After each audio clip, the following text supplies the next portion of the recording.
PDEA conduce un bypass operation ali na Riverdale, Gobernador Ramos, Santa Maria del Domingo aga.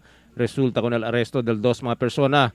El mga suspechao estos kanda Denny Amal Lee, alias Dennis Chong, 49 años, casado, residente de Santa Maria, y si Habaga Tui Bas, alias Abeng, 47 años, de Alejo Alvarez. Esto se conforma vende con el un paquete suspechao shabu en cambio con el 700 pesos marcao sen con el PDEA agent, quien ya pretende como comprador con el droga.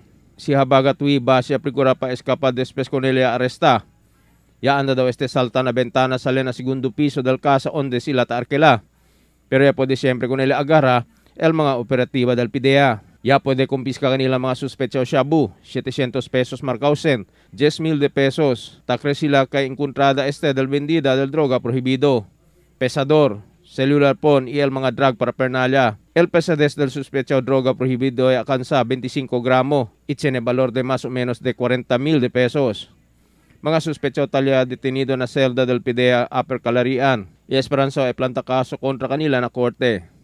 Emil Tuban, Dateline, Zamboanga.